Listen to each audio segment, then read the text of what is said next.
السلام عليكم.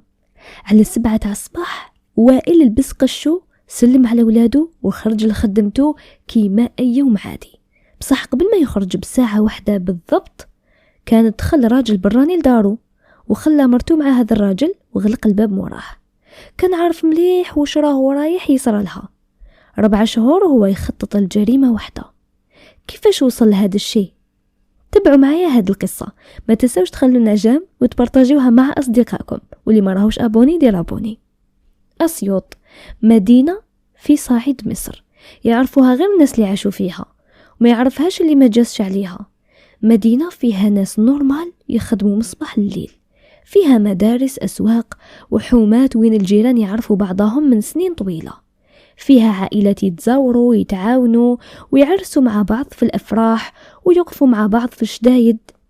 في واحدة من المدارس تاعها في عام 2004 تلاقوا 2 عباد، حتى واحد ما كان داير في حسابه باللي اللقاء تاعهم راح يكون بداية القصة قاسية ووعرة كيما هذه.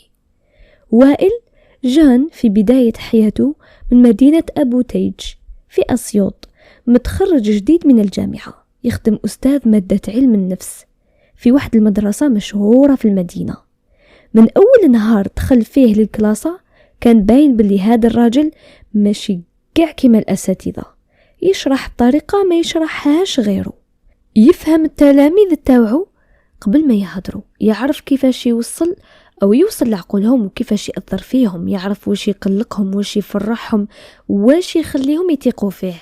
صحابه في الخدمة كانوا يهضروا عليه دايما، يقولوا هذا الجان راح يكون حاجة كبيرة في المستقبل، وكان عندهم الحق في هذه، بصح ماشي بالطريقة اللي كانوا يتوقعوها كامل.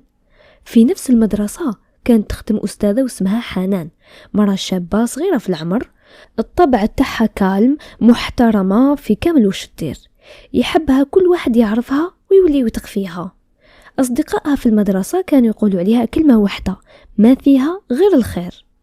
الخزرة تاع الإعجاب بدات بيناتهم من اليامات الأولين تاع الخدمة، حاجة نورمال في الأول، شوفها منا، تبسيمة منا، هضرة قصيرة في الكولوار.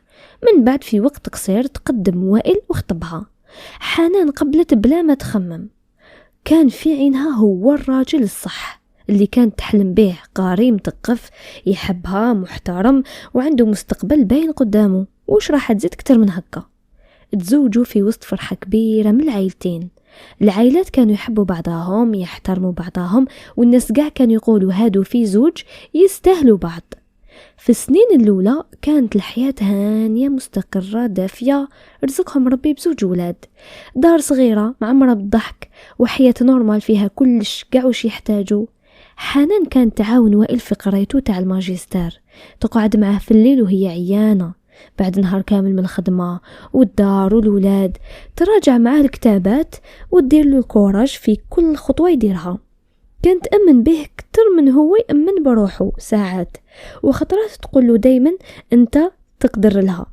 وائل في هادوك السنين كان يكبر بالخف، يعني يكبر في شخصيته، ولا أشهر أستاذ تاع علم النفس في أسيوط كاملة. التلاميذ يجوا ليه من كل بلاصة في الولاية، والديهم يطلبوا منه شخصيا باش يقري ولادهم ليكوغ. اسمه ولا معروف في كل دار فيها طالب تاع بكالوريا، ومع الشهرة جاو الدراهم، ومع الدراهم جا طمع. قرر باش يفتح مركز للدروس الخصوصية داخل الدار تاعو، بيت كاملة خصصها باش يستقبل التلاميذ، ومواعيد معمرة من الصباح لليل. حنان وافقت على الفكرة وزيد شجعته عليها، كانت حبته ينجح وكانت حابة لولادها حياة خير وخير. ما كانش عارفة بلي هاد القرار راهو رايح يجيب لدارها حاجة ما تخيلتهاش حتى في منامها، حاجة اللي تخلع بزاف. فاتوا سنين، وائل ولا غايب على الدار أغلب الوقت، يخرج المدرسة الصباح ويولي يقعد في السونتر مع التلاميذ حتى الآخر الليل. حنان كانت تتحمل، تصبر، تسكت، تقول في خاطرها راهو يعي على جالنا وعلى جال مستقبل ولادنا. بصح في عام 2008 فاقت حنان بحاجة ما كانتش كامل واجدة ليها.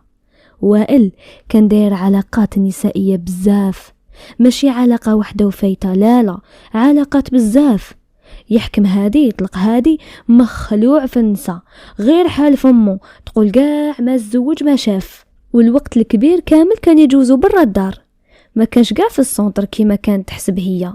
حنان قابلاته بكلش وش عرفت، وكان عندها كتر من بروف عليه. بصح وش صرا بعد هذا الشيء كان هو اللي يوجع كتر.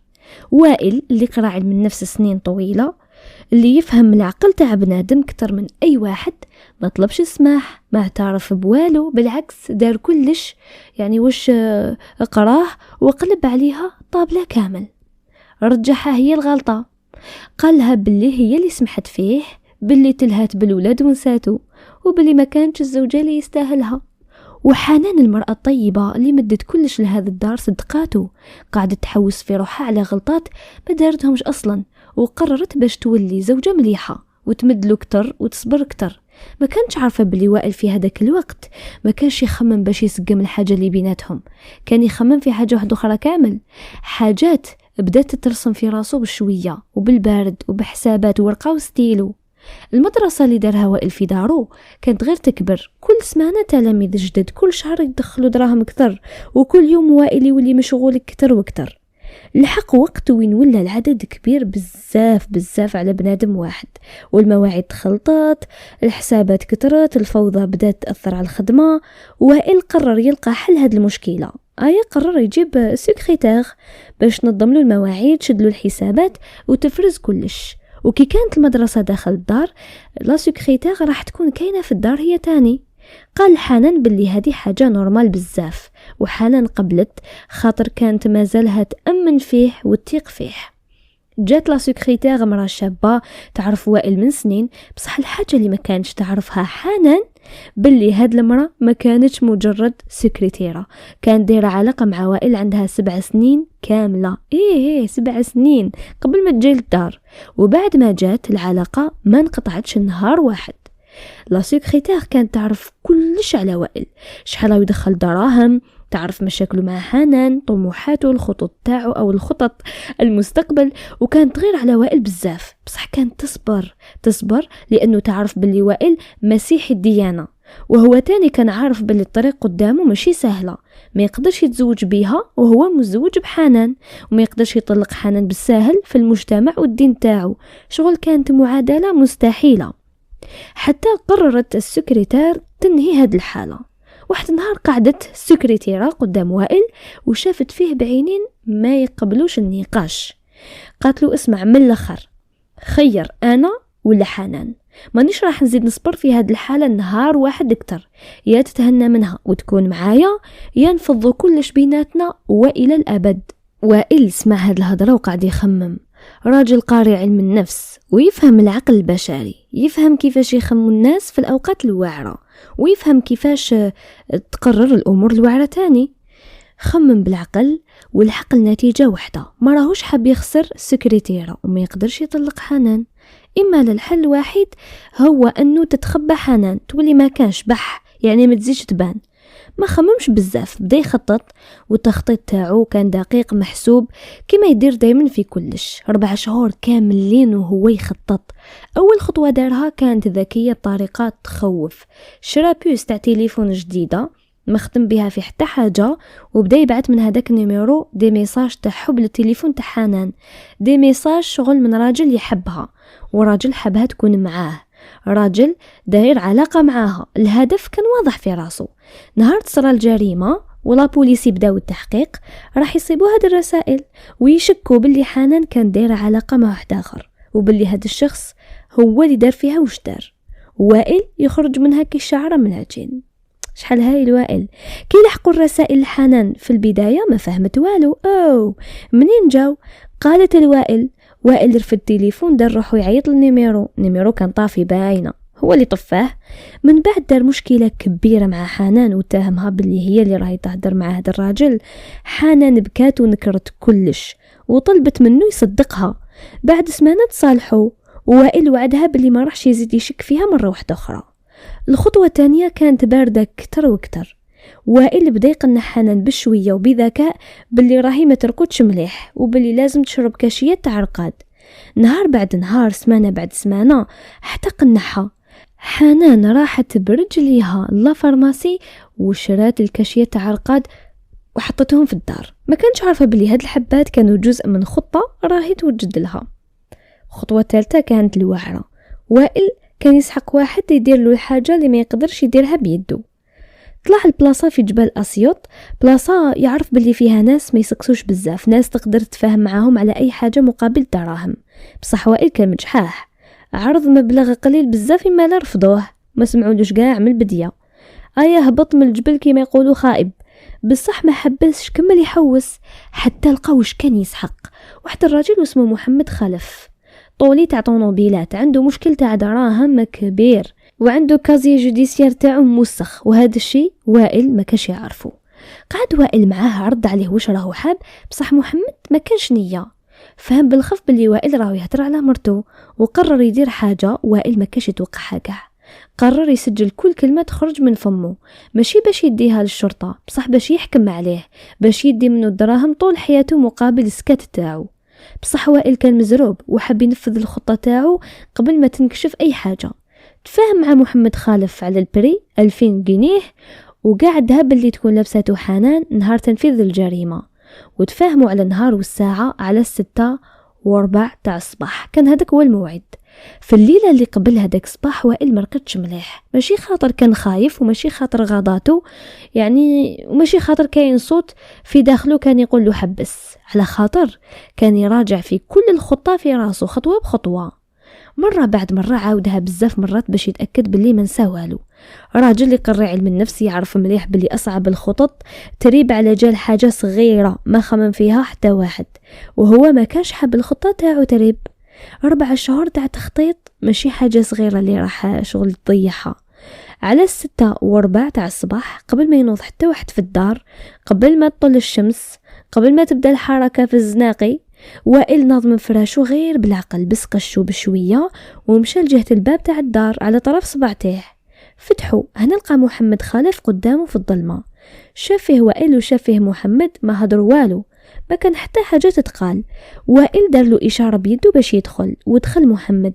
حنان كانت راقدة في بيتها، الكاشية تاع الرقاد اللي قنحها وائل باش تشربهم، عندها هادي سمانات، داروا خدمتهم هذيك الليلة، راقدة تشخر ما تتحرك لا حس لا مس. وائل ورى محمد خالف الجهة تاع الشومبرا، مشى محمد خالف غير بالسياسة، فتح الباب بالعقل، شاف حنان راقدة فوق السرير. في هذيك اللحظة بالضبط صوت صغير جا من الجهة الأخرى تاع الدار، واحد من الدراري ناض تحرك في الشومبرا، وصوت خبطات رجلين صغار يقربوا. وائل تجمد ثانية واحدة، من بعد تحرك بالخف، راح لوليدو قبل ما يخرج من بيته، قابلو بواحد البرودة تخوف، تبسم له هكايا شغل ما صرا والو في هاد الدار، وكأنه صباح هذا كما باقي الصبوحات. شاف في عينين وليدو الصغير، قالوا بشويه روح شوف يماك في الشومبرا راهي راقده، من بعد ولي لفراشك، مازال الحال راهي بكري يا وليدي. الطفل راح البيت يماه، فتح الباب، شاف فيها، لقاها راقده فوق السرير، ولا الفراش غير بشويه. ما كانش على بالو شكون هذاك الراجل البراني اللي كان واقف في وسط الدار، وما كانش على بالو علاش باباه كان نايض في هاد الساعه بكري، وما كانش على بالو واش كان صار يمر البيبان المغلوقين. شاف باباه وراح كمل رقادو. كي رجع الطفل من البيت وغلق بابو، وائل دار إشارة لمحمد باش يكمل. دخل محمد للشومبرة تاع رقاد مرة واحدة أخرى، بصح كي قرب من حنان فاق بحاجة خلاتو يحبس. واحد ليطاش زروقة بزاف في الكور تاعها، وجهنا شاف ماشي نورمال، ما تتحرك ما تتنفس.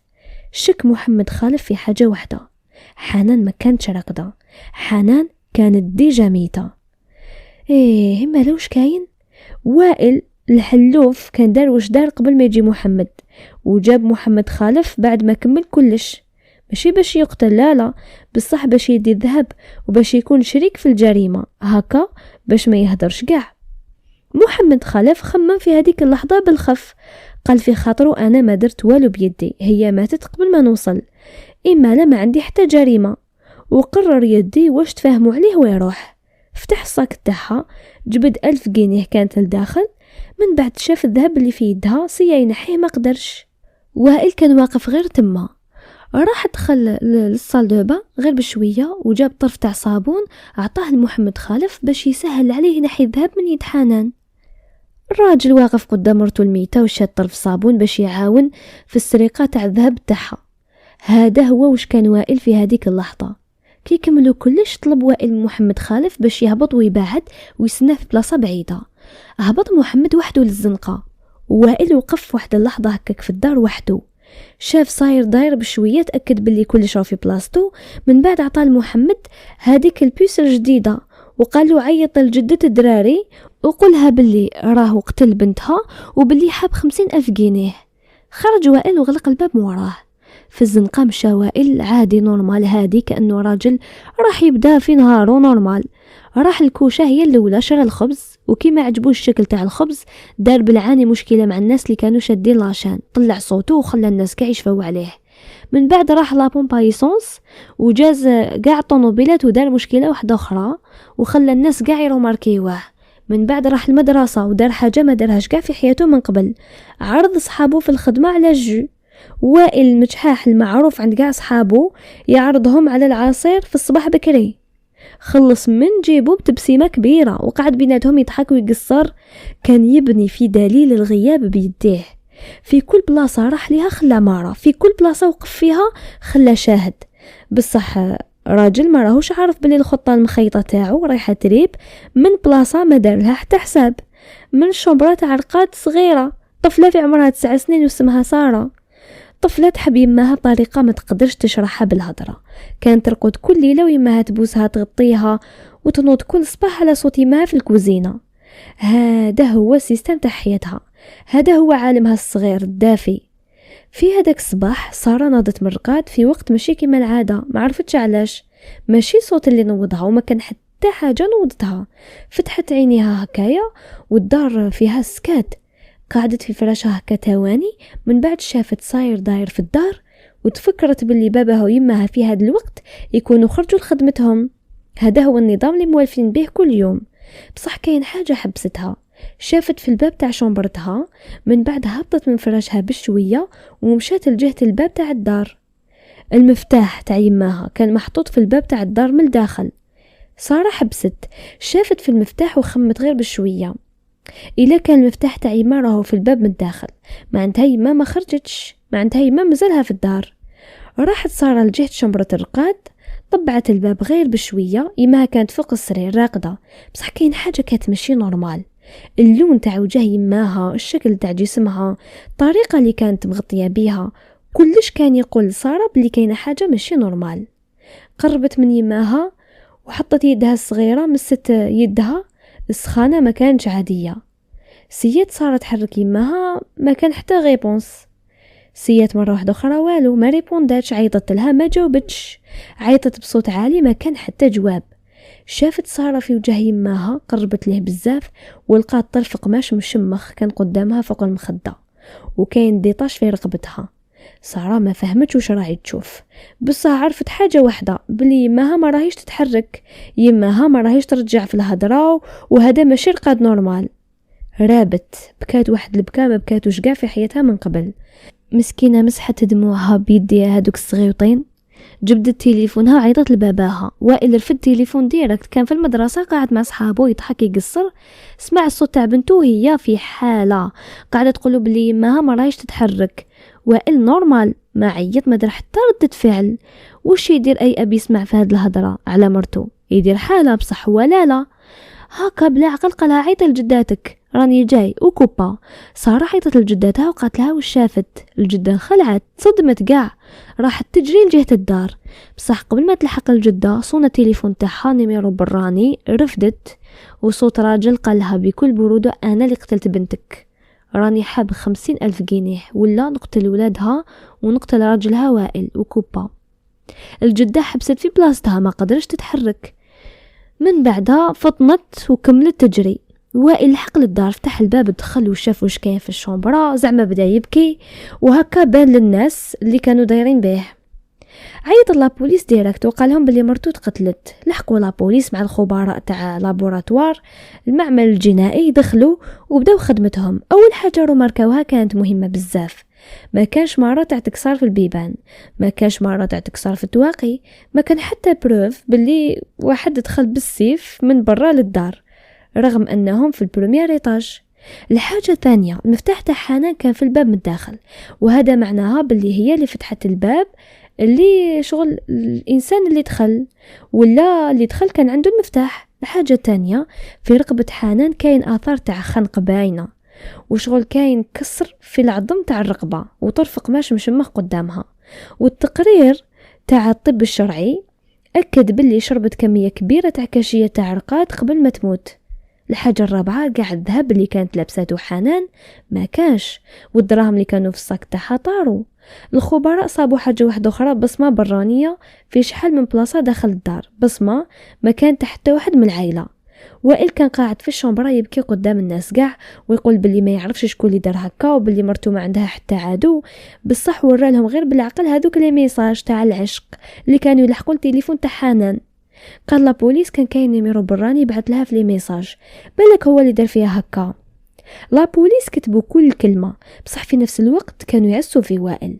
راجل يبكي بصح عينيه ما يبكيوش، وراجل يهدر شغل كالم كتر من لازم، وهدرته مستفة ومنظمة. في حالة كيما هذه الناس ما يهدروش بهذا النظام. بصح الدليل القوي ما جاش منهم، جا من عند سارة الطفلة اللي كانت قاعدة في الشوكة تاع البيت. وكيسقساها واحد من المحققين غير بشوية إذا كانت تعرف كاش حاجة، قالت له هكا بصوتها مسكين كان عيان، يما كانت غير بزاف على بابا لا سكرتير. جملة واحدة من عند طفلة في عمرها 9 سنين قلبت الطريق تاع التحقيق كامل. لا بوليس اللي كانوا يسمعوا الوائل بداو يشوفوا فيه بعينين واحد اخرين، راجل يبكي بلا دموع يهدر بكلام ستف ما يجيش كاع مع اللحظه هذيك، وراجل بنته الصغيره تقول بلي يمها كانت تغير عليه من لا سكرتير تاعو. بداو لا بوليس يخدموا في 2 طرق في وقت واحد. الاول يتحققوا من السمعه تاع حنان، سقساو كاع الناس اللي يعرفوها، الجيران، اصدقائها في المدرسه، الفاميليا.